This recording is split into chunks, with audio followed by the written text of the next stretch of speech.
मैं इमरान खान हूँ। सबसे पहले तो पंजाब के अंदर इंतहाई बदतरीन सलूक किया गया है खैबर पख्तूनख्वा से आने वाले मेहमानों के साथ।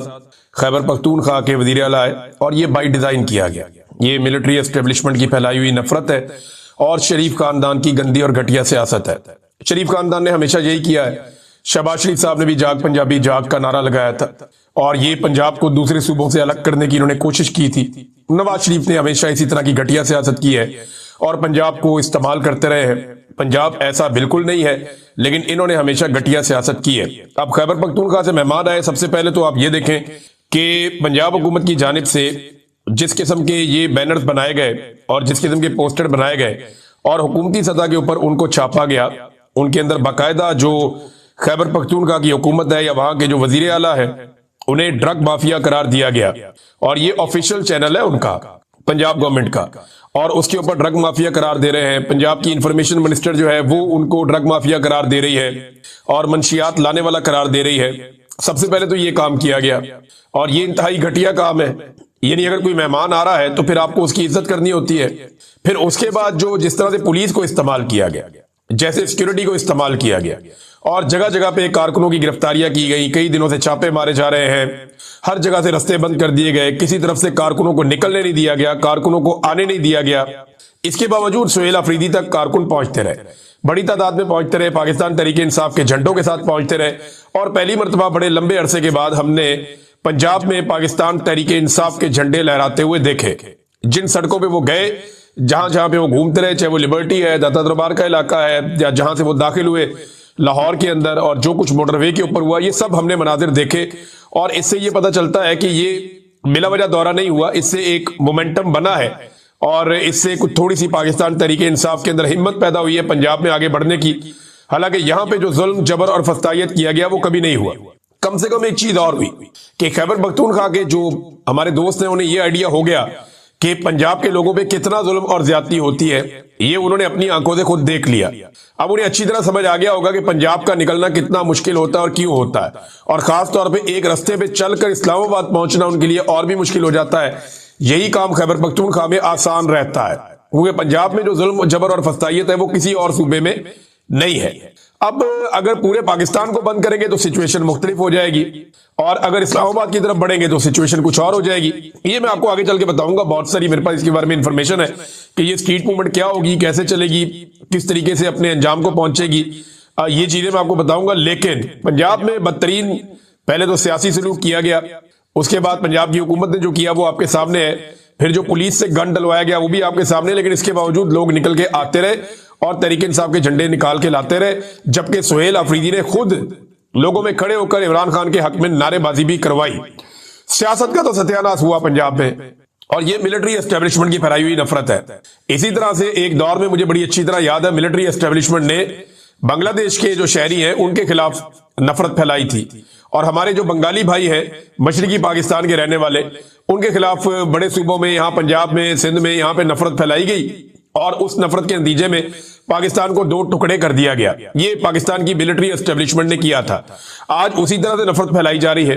एक ऐसे सूबे का चीफ मिनिस्टर जो छोटा सूबा है, जिसके 4000 अरब से ज्यादा पैसे आपने देने हैं और आप उसके पैसे भी नहीं दे रहे और वो महरूमियों का भी शिकार है। फिर मुसीबत ज़दा सूबा है, वहां पे दहशतगर्दी के वाकयात हो रहे हैं, बाकायदा वहां पे दहशतगर्द इंपोर्ट करके वहां पे उनको तैनात किया गया और जिस तरीके से दहशतगर्दी वहां पे स्पॉन्सर करके लाई गई, जिस तरह से दहशतगर्दों के लिए बॉर्डर नरम हुए और उन दहशतगर्दों ने जैसे दहशतगर्दी फैलाई है, जिस तरह उनकी मादनियात पे कब्जा किया जाता है, जब आप इन सारी चीजों को प्लस माइनस करके देखते हैं तो आपको पता चलता है कि एक बैकूम सूबे का वजीर आला बड़े सूबे में आया है, तो बजाय कि उसके साथ हुस्न सलूक किया जाता, उसके साथ बदतरीन सलूक किया गया, उसके साथियों के साथ बदतरीन सलूक किया गया। पंजाब असेंबली में जब वो गए तो उनको धक्के मारे गए, बल्कि धक्के मार के वहां की सिक्योरिटी उनको बाहर तक घसीट कर ले गई। मीना खान अफरीदी के साथ बदतमीजी की, उनके साथ दीगर जो साथी उनके साथ बदतमीजी की। फिर बड़ी मुश्किलों से वहां पे मकामी लोग और कुछ थोड़ा सा मीना खान अफरीदी वगैरह इन्होंने प्रोटेस्ट किया और पुलिस को फिर रोका गया कि बदतमीजी बंद करें। ये जो पंजाब असेंबली की सिक्योरिटी है। बाद में नईम हैदर पंजूता साहब ने बताया कि ये सिक्योरिटी ने माफी मांगी और उन्होंने कहा जी कि हमें ये ऑर्डर दिया गया था कि हमने आप लोगों के साथ बदतमीजी करनी है, हम ऐसा बिल्कुल नहीं करना चाहते थे, हम मजबूर हैं जिसकी वजह से हमने ये किया है। अब नादरीन, सियासत का तो सत्यानाश हुआ, इन्होंने सहाफत का भी सत्यानाश कर दिया पंजाब में। पंजाब असेंबली के अंदर जब ये पता चला कि सोहेल अफरीदी साहब को यहाँ पे बात करनी है, क्योंकि पंजाब असेंबली के अंदर वो आए, उन्होंने अरकान असेंबली से मुलाकात की और वहां बड़ी खुलकर बातें हुई, तो उसके बाद एक प्रेस ब्रीफिंग रख ली गई। अब जब प्रेस ब्रीफिंग के लिए ये सोहेल अफरीदी साहब को वहां पे लाया गया तो पता चला कि वहां पे बहुत सारे ऐसे सहाफी मौजूद हैं जो आमतौर पे पंजाब असेंबली को कवर करने के लिए नहीं आते। देखिए, पंजाब असेंबली के जो सहाफी है ना, उनके पासेस बने हुए हैं, उनका वहां पे इलेक्शन भी होता है। पंजाब असेंबली के सहाफी इलेक्शन लड़ते हैं, सदर और जनरल सेक्रेटरी उनका बनता है, उनकी पूरी एक टीम बनती है और ये दर्जनों की तादाद में है, अखबारात के भी हैं, टीवी चैनल्स के भी हैं। तो पंजाब असेंबली के बाकायदा सहाफी मौजूद हैं जो इलेक्शन भी लड़ते हैं, उनकी अपनी एक बॉडी भी है। लेकिन मैंने जो सहाफियों से बातचीत की, उन्होंने कहा जी कई ऐसे सहाफी आ गए जिन्हें हम नहीं जानते। ये ज्यादातर जो है वो एस्टेब्लिशमेंट के डिजिटल मीडिया के साथ मुंसलिक हैं, कुछ सहाफी दीगर मीडिया के साथ मुंसलिक हैं। ये सहाफी अचानक से अंदर आ गए, इनको परमिशन किसने दी, किसने इनको अंदर आने दिया, हम कुछ नहीं जानते। ये सहाफी वहां पे मौजूद थे और इन्होंने ही वहां माहौल खराब किया। खैबर पख्तूनख्वा से आने वाले मेहमानों के साथ सहाफियों ने, जो लाए गए सहाफी थे जिनको प्लांट किया गया था वहां पे, उन्होंने काफी बदतमीजी की, काफी हुल्लड़बाजी की। होता तो यह है कि जब भी कभी किसी और सूबे से कोई रहनुमा आता है या कोई पहुंचता है तो सबसे पहले सहाफती बरादरी में से एक सीनियर आदमी खड़ा होता है, वो उठकर कहता है जी हम आपको वेलकम करते हैं, अब हमारे सवाल आते हैं, उनके जवाब आप दे दें, फिर बारी बारी सवाल किया जाता है। लेकिन यहां पे हुल्लड़बाजी थी, बदतमीजी थी, सबने मोबाइल फोन निकाले हुए थे और बाकायदा एक प्लान्ड अटैक सवालात का किया गया वजीर आला खैबर पख्तूनख्वा से। यानी अगर आप सवालात देखें तो आपको आइडिया हो जाएगा कि मेहमानों के साथ इन सहाफी गिद्दों ने क्या किया। आप स्मगलर हैं, यह सवाल किया गया। आप चर्च लेकर आए हैं, यह सवाल किया गया। लाहौर कैसा लगा खैबर पख्तूनख्वा में, आप सड़कें क्यों नहीं बनाते, यह सवाल किया गया। और ये सवाल करने वाले वो लोग हैं जो शायद कभी खैबर पख्तूनख्वा गए भी नहीं होंगे, इन्होंने देखा भी नहीं कि खैबर पख्तूनख्वा में क्या काम हुआ और क्या काम रह गया है। खैबर पख्तूनख्वा में आप जाएं तो पुलिस आपके साथ ऐसी ज्यादती कभी नहीं करती। खैबर पख्तूनख्वा में आप जाएं और आप जलसा करना चाहें तो आपको कभी कोई नहीं रोकता। लेकिन जब आप पंजाब के अंदर आते हैं, अभी पूरी कंपेन की है कैप्टन सफदर ने खैबर पख्तूनख्वा में, किसी ने उसको नहीं रोका, किसी ने बदतमीजी नहीं की। ये जब मर्जी जाते हैं और आते हैं। लेकिन यहां पंजाब के अंदर बदतमीजी का एक तूफान खड़ा किया हुआ है और सहाफियों ने इस बारे में कुछ नहीं पूछा। यानी इंडिया से भी आ जाए ना मेहमान तो सहाफी उनके साथ भी कभी ऐसे बदतमीजी नहीं करते जो दुश्मन मुल्क है। ये तो पाकिस्तान का अपना सूबा है और वहां से जो मेहमान आए उनके साथ ये बदतमीजी की गई और बाकायदा इनको प्लांट किया गया। ये प्लांटेड क्वेश्चन थे और ये प्लांट करके जानबूझ के ऐसे घटिया और गंदे सवालात करवाए गए और इंस्टिगेट किया गया कि किसी तरह तसादुम हो जाए। मीना खान अफरीदी ने एक सख्त जवाब दिया जो गैर जरूरी था। ये जवाब वो गुरेज कर सकते थे, लेकिन जब बहुत लगातार आपके ऊपर जबर होता है, लगातार आपके साथ बदतमीजी होती है, आपको धक्के दिए जाते हैं, आपके साथियों को मारा जाता है, तो ऐसी सूरत हाल में फिर ये होता है कि इस किस्म के हीट ऑफ द मूवमेंट में इंसान के मुंह से ऐसी बात निकले। लेकिन आपका टेस्ट भी यही होता है, आपका इम्तिहान भी यही होता है, आपको यहीं पे सब्र करना होता है। और ये ट्रैप किया गया था और मीना खान अफरीदी जो है वो जज्बाती हो गए। उन्होंने एक ऐसा जवाब दिया जो गैर जरूरी था।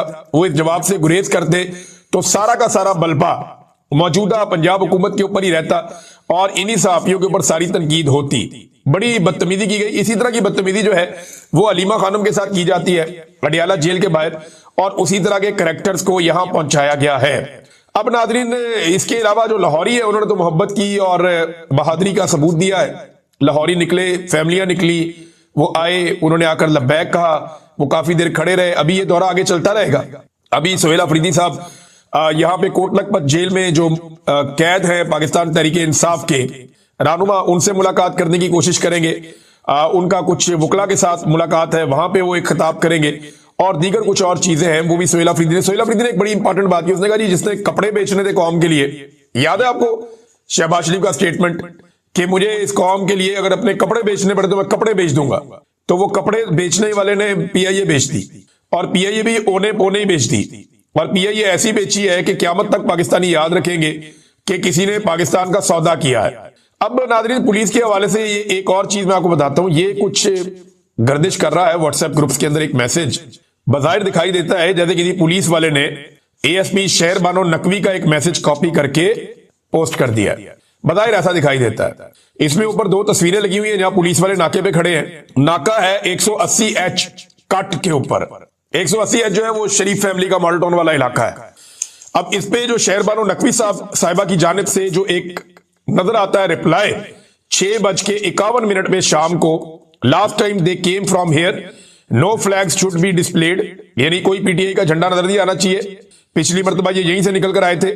नो बडी शुड क्रॉस, किसी भी शख्स को क्रॉस करने की इजाजत नहीं होनी चाहिए नाके को।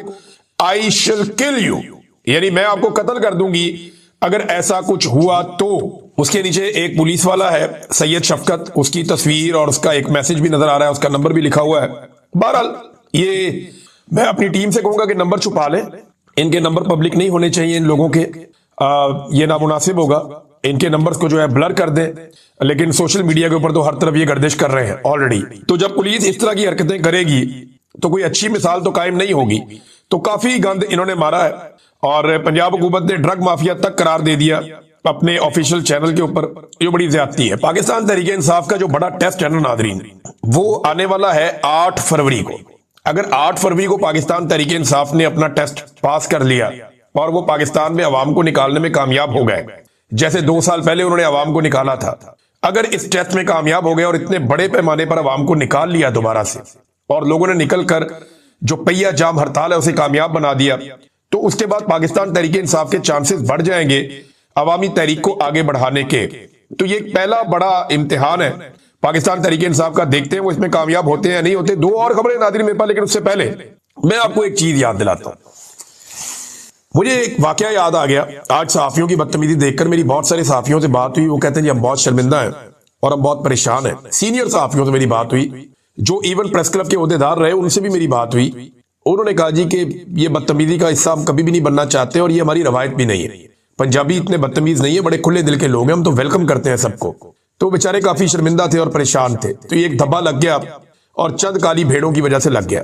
लेकिन मैं एक चीज आपके सामने रखता हूं। शरीफ खानदान से ना हम बड़े सख्त सवालात किया करते थे, मैं और 1-2 सहाफी और थे, बाकी कोई करता नहीं था। बल्कि वो हमसे नाराज रहते थे कि मियां साहब को क्यों तकलीफ देते हैं, क्यों आप मुश्किल सवाल करते हैं। कई सहाफी हमसे नाराज भी हो जाते थे, जो अपनी दिहाड़ियां विहाड़ियां लगाते रहते थे। तो हम सख्त सवाल कर लेते थे शरीफ खानदान से। तो मुझे अच्छी तरह, कभी सख्त कभी नरम, ये चलता रहता था। मुझे अच्छी तरह याद है कि एक दफा एक यूसुफ रजा गिलानी साहब और जरदारी साहब ने आना था लाहौर। तो एक उसके बाद प्रेस कॉन्फ्रेंस थी, तो शहबाज शरीफ साहब ने उनके साथ होना था। तो एक सवाल लिखकर ना वो सवाल दे रहे थे सहाफियों को कि आपने ये सवाल पूछना है, ये सवाल पूछना है, ये सवाल पूछना है। और ये सवालात दे रहे थे शहबाज शरीफ के बंदे, क्योंकि वो चाहते थे कि जरदारी साहब से और गिलानी साहब से कुछ सवालात किए जाएं। और मुझे एक सवाल दे दिया एक बंदे ने लाके। मैंने कहा जी ये क्या है? उन्होंने कहा जी ये सवाल आपने पूछना है। मैंने कहा जी मैंने क्यों पूछना है, मैं खुद सवाल पूछ लूंगा। उन्होंने कहा नहीं, ये सवाल जो है ना मियां साहब की ख्वाहिश है, आपने ये सवाल पूछना है। इमरान साहब, हम मियां साहब को बता देते हैं सवाल आपके पास है। अच्छा, वो सवाल कोई बड़ा इंपॉर्टेंट था। तो जैसे ही प्रेस कॉन्फ्रेंस में सवालात का सिलसिला शुरू किया, खुद ही शहबाज शरीफ साहब ने कहा जी इमरान साहब आप पूछें, मेरी तरफ इशारा कर दिया। मैंने वो पर्ची जेब में रखी हुई थी, मैंने कोई और सवाल कर दिया, जो सवाल मेरा बनता था मैंने वो पूछ लिया। तो शहबाज शरीफ साहब के चेहरे पे बड़े मैंने नागवारी देखी। उसके बाद थोड़ी देर बाद मैंने फिर हाथ खड़ा कर दिया। तो शहबाज शरीफ साहब ने फिर मुझे इजाजत दे दी। उन्होंने कहा जी जी इमरान साहब आप पूछे सवाल। उन्हें लगा सवाल पूछेगा, मैंने फिर कोई और सवाल कर दिया। तो मुझे अब मजा आना शुरू हो गया। मैंने कहा यार देखो कितना मजा आ रहा है, एक सवाल आप प्रेस कॉन्फ्रेंस में नहीं पूछ सकते। मैंने 2 दफा हाथ खड़ा किया, दोनों दफा ही मेरा सवाल हो गया। मैंने तीसरी दफा वो एक कागज हाथ में पकड़ के फिर हाथ खड़ा कर दिया।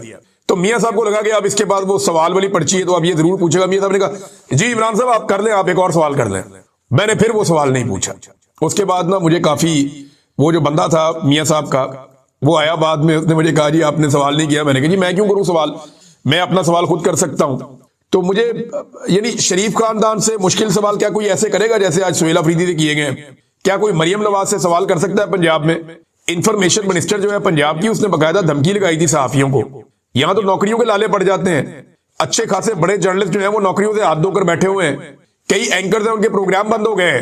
आरिफ हमीद भट्टी साहब को ले लें, समीना बादशाह साहबा को ले लें, और बेशुमार मैं किस किस का अब नाम लूं, सदीक जान साहब का प्रोग्राम बंद है, सभी इब्राहिम के साथ ये हुआ, सबके साथ ही होता है। बहरहाल ये सवालात जो है ना वो इमरान खान से ही पूछे गए हमेशा, मुश्किल और सख्त सवालात। शरीफ खानदान ने कभी सख्त सवालात लिए ही नहीं। ये हमेशा कोशिश करते थे कि इनसे सवालात ना किए जाए। ये अब सहाफियों को काबू करते हैं मुख्तलिफ तरीकों से, पैसे खर्च करके, इश्तेहारात दे के, कुछ ना कुछ करके सहाफियों को काबू करते हैं।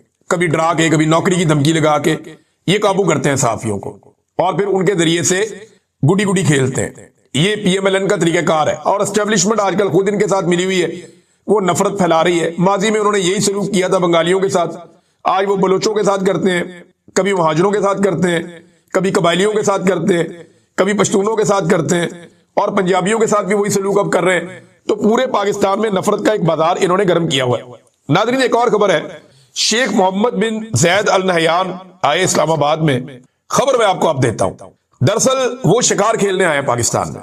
उन्होंने रहीमिया खान में तिलोर का और हिरन का शिकार खेलना है। वहां पे उनका एक महल है जहां पे वो रहते हैं। आने के बाद बाकायदा डेजर्ट के अंदर बहुत बड़े खेमे लगते हैं और महल नुमा खेमे होते हैं। बाकायदा वर्कशॉप्स बनती हैं, पूरा उनका निजाम आता है। वो निजाम पूरा का पूरा लग जाता है। सिक्योरिटी इंतहाई हाई अलर्ट और टाइट हो जाती है।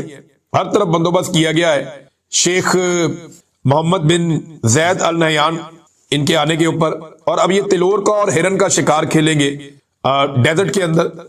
जो हर मर्तबा अरब शहजादे आते हैं वो आकर शिकार खेलते हैं। तो ये एक्चुअली शिकार का दौरा था। इन्होंने दरखास्त की कि आप इस्लामाबाद तशरीफ ले आए, तो वो इस्लामाबाद आए और एयरपोर्ट पे आए। अब हुकूमत कह रही है जी कि इस्लामाबाद के दौरे पर आए हैं वो। इसको ऑफिशियल पहले इन्होंने करार दिया, ये साबित करने की कोशिश की ऑफिशियल दौरा है। वो पता चला उनका निजी दौरा है, ऑफिशियल दौरा नहीं है। फिर इस्लामाबाद में कोई मुश्तरका कोई ज्वाइंट प्रेस कॉन्फ्रेंस नहीं हुई। देखें ना, एक सरबराह मुमलिकत आया, आप भी हैं, तो आप मीडिया को इकट्ठे सामने खड़े होकर कोई ज्वाइंट प्रेस कॉन्फ्रेंस करते हैं, कोई स्टेटमेंट आप जारी करते हैं, कुछ भी नहीं हुआ। एयरपोर्ट पे आए, एयरपोर्ट पे इस्तकबाल हुआ, एयरपोर्ट पे बैठे और एयरपोर्ट से ही निकल गए। अब तक की कहानी तो ये है। और ये कह रहे हैं जनाब बड़ा कामयाब दौरा हो गया। ये गोंगलुओं से मट्टी झाड़ते हैं। वो आए शिकार खेलने के लिए, दरखास्त की सर इधर आ जाए, हम आपको इस्तकबाल करना चाहते हैं। ठीक है, इस्तकबाल करवा के वो अपने शिकार पे चले गए और वो अपना शिकार करेंगे। और वो उस एरिया के पूरे के मालिक हैं। वहां उनका महल है, वो सारी उनकी पास जमीनें हैं, उन्होंने वो सारी ली हुई हैं। वहां पे साल भर उनकी वहां चौकीदारी रहती है, उनके बंदे वहां पे रहते हैं। तो ऐसा कुछ नहीं। दूसरा, हुकूमत को एक और खारजी महाज के ऊपर शर्मिंदगी का सामना करना पड़ा। हुकूमत ने बरतानवी अब्बासी से एक एहतजाज किया था, एक डिमार्च किया था। और वो इस बात पे किया था कि ब्रेडफोर्ड में एहतजाज के दौरान एक खातून ने आसिम मुनीर को बदवाएं दी हैं। अब वो खातून जो है वो बदवाएं दे रही थी कि ज़ियाउल हक भी मर गया, आसिम मुनीर साहब के साथ भी ऐसा कुछ हो जाएगा, कोई गाड़ी का हादसा हो जाएगा। तो वो औरत बदवाएं दे रही थी। तो उन बदवाओं को लेकर ब्रेडफोर्ड में एहतजाज के दौरान ये बदवाएं दे रही थी, उसको कत्ल की धमकियां, इन्होंने कह दी कत्ल की धमकियां। ये वो बेचारी औरत ने क्या कत्ल करना है, या वो कैसे कत्ल कर सकती है फील्ड मार्शल आसिम मुनीर साहब को? एक इतनी बड़ी एटॉमिक कंट्री है, उसके फील्ड मार्शल हैं, 7 लाख की फौज है, और एक बिल्कुल नॉर्मल सी औरत है, कोई उनको जानता भी नहीं है। उन्होंने एक तकरीर कर दी, उनकी तकरीर से ही डर गए और इन्होंने बुला लिया जनाब बरतानवी हाई कमीशन ने। उन्होंने कहा अगर आपको लगता है कि ऐसा हुआ है तो आप जुर्म के सबूत जो है वो बरतानवी पुलिस के हवाले करें और बरतानिया के अंदर इंसाफ होगा, बेफिक्र रहे। अंदाजा करें आप नादरीन, एक के बाद एक शर्मिंदगी करवाते हैं। इन्होंने अपनी तरफ से जनाब बुलवाया और बुलवाकर कहा कि जनाब हम डिमार्च कर रहे हैं, हमारे आर्मी चीफ को कत्ल की धमकियां दी गई है, कहानी को नहीं सुना दी उन्होंने जनाब जवाब दे दिया। उन्होंने कहा ठीक है जी, ऐसा कुछ हुआ है तो जाके वहां पुलिस को रिपोर्ट कर दें, हमें उड़ा के ना तंग करें। अंदाजा करें आप, ये है इस वक्त इनकी इज्जत और इनकी सूरत हाल। बहरहाल अभी इनको बहुत सारे सवालों के जवाब देने हैं। ये ट्रांसनेशनल रिप्रेशन के ऊपर हम काम कर रहे हैं और आने वाले दिनों में बहुत सारे केस इकट्ठे होंगे जिसका जवाब पाकिस्तानी हुकूमत को देना पड़ेगा कि इन्होंने ओवरसीज पाकिस्तानियों की फैमिलीज को और उनकी प्रॉपर्टीज को छेड़कर उन्हें परेशान क्यों किया।